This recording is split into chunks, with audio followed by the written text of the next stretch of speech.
मित्रांनो, वैदिकांचा धर्म आणि वारकऱ्यांचा संप्रदाय. जगद्गुरु तुका अवतार नामयाचा संप्रदाय सकळाचा तेथोनिया.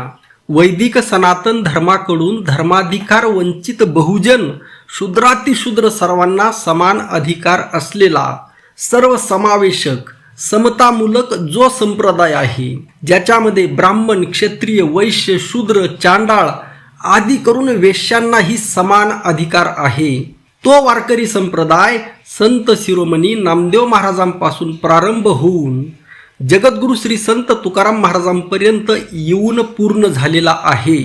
तोच संप्रदाय महर्षी वेदव्यास प्रणीत पौराणिक भागवत धर्माचा लोकभाषेतील कलयुगीन संप्रदाय स्वरूपातील विस्तार आहे. संत निळोबाराय म्हणतात, सकळांचा वारकरी संप्रदाय संत शिरोमणी नामदेव महाराजांपासून सुरू झाला आणि जगद्गुरु श्री संत तुकाराम महाराजांपर्यंत चालत आला. यावरून या संप्रदायाचा प्रारंभ संत शिरोमणी नामदेव महाराजांपासून जर धरला. नामदेव महाराजांचा जन्म 26 ऑक्टोबर 1270 झाला आणि 3 जुलै 1350 रोजी 14 कुटुंबियांसहित श्री क्षेत्र पंढरपूर येथे भगवान श्री विठ्ठलाच्या मंदिराच्या पायरीमध्ये त्यांना समाधी देण्यात आली. म्हणजे वारकरी संप्रदायाचा आरंभ संत शिरोमणी नामदेव महाराजांपासून धरला तर त्याला 750 वर्षे होत आहेत. हजारो वर्षापासून भागवत धर्म चालत आलेला आहे. संत शिरोमणी नामदेव महाराजांचा वारकरी संप्रदाय हा 750 वर्षाचा आहे, हजारो वर्षापासूनचा नाही. भागवत धर्म द्वापार युगापासून चालत आलेला आहे. भागवत धर्माची धर्मभाषा संस्कृत असून आराध्य दैवत भगवान श्रीकृष्ण आहे. अधिष्ठान ग्रंथ गीता आणि भागवत आहेत. असा तो पौराणिक भागवत धर्म आहे. संत शिरोमणी नामदेव महाराजांनी याच पौराणिक भागवत धर्माचा आधार घेऊन सर्वसमावेशक समतामूलक एक वेगळा परमार्थिक संप्रदाय उभा केला. धर्म आणि संप्रदायामध्ये अंतर आहे. वैदिकांच्या मतानुसार वैदिक धर्म शाश्वत आहे, अनादी आहे, अनंत आहे, अर्थात याचा कोणीही संस्थापक नाही.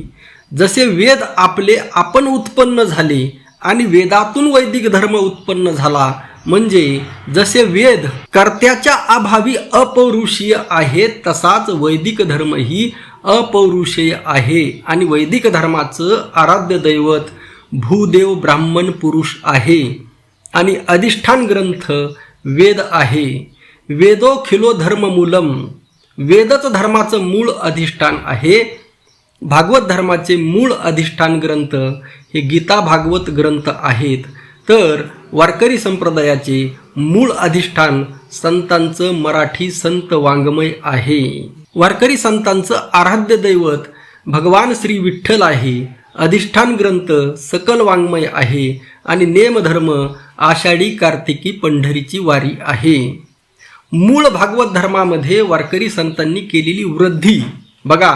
उदाहरणार्थ दिंडी, आषाढी कार्तिकी पंढरीची वारी, अखंड हरिनाम सप्ताह, काला, सामुदायिक भजन परंपरा, जागर परंपरा आणि भजनी निरूपण कीर्तन परंपरा हे भागवत धर्मापेक्षा वारकरी संप्रदायाचं पुढचं पाऊल आहे. वर्णाचा अभिमान, जातीचा अहंकार विसरून एकमेकांच्या पायावर लोटांगणी जाणे ही नम्रतेची चरमसीमा आणि समतेची चरमसीमा असलेली जनी जनार्दन विश्वी विश्वंभर भूती भगवत भाव विष्णुमय जग मानून पाया पडे जन एकमेका ही एक वेगळी स्वतंत्र परंपरा वारकरी संतांनी निर्माण केलेली आहे. हे वारकरी संप्रदायाचं वेगळं वैशिष्ट्य आहे. म्हणून जे कोणी बिचारे म्हणत असतील की वारकरी संप्रदायाला वैदिक धर्मापासून तोडण्याचा प्रयत्न चालला आहे आणि तो मी जिवंत असेपर्यंत यशस्वी होऊ देणार नाही, हे मत त्यांचं त्यांनाच लखलाभ. संतांनी बहुजनांकरिता निर्माण केलेला हा संप्रदाय आहे, वैदिक धर्म नाही. संप्रदाय शब्दाचा अर्थ गुरुकडून शिष्याकडे चालत आलेली आचार विचार सदाचार संपन्न गुरु परंपरा आहे. ज्या परंपरेचा संस्थापक आहे त्यालाच संप्रदाय असं म्हणतात. शांतीब्रह्म एकनाथ महाराजांनी म्हटलेलं आहे, वेदाचा वेदार्थ, शास्त्राचा शास्त्रार्थ आमुचा परमार्थ वेगळाची. वेदशास्त्रोक्त धर्म वेगळा आणि आमचा वारकऱ्यांचा लौकिक परमार्थ वेगळा याची स्पष्ट व्याख्या एका अभंगामध्ये शांतीब्रह्म एकनाथ महाराजांनी केलेली आहे. वारकरी संप्रदायाच्या संत वाङ्मयाचा पूर्वी स्त्री शूद्र बहुजनामध्ये शिक्षणाअभावी प्रसार नव्हता. कारण मनुस्मृती अनुसार यांना शिक्षणाचा अधिकारच नव्हता, अध्ययनाचा अधिकार नव्हता, अध्यापनाचा नव्हता, श्रवणाचा नव्हता. परंतु काळाच्या ओघामध्ये परकीय आक्रमकांनी त्यांच्या सोयीकरिता का होईना शालेय शिक्षणाचा विस्तार केला. बहुजनामध्ये साक्षरता वाढली, लिहिणं वाचणं वाढलं आणि स्त्री शूद्रातील शूद्र बहुजन लिहू लागले, वाचू लागले आणि त्यांनी संत वाङ्मयातील जे ज्ञान कोंडून ठेवलं होतं ते ज्ञान समाजामध्ये प्रसारित झालं. म्हणून वारकरी संप्रदाय सर्वांना ज्ञात झाला. स्त्री शूद्राती शूद्र बहुजन ग्रंथ पाहून अभ्यासपूर्ण कीर्तन करू लागले.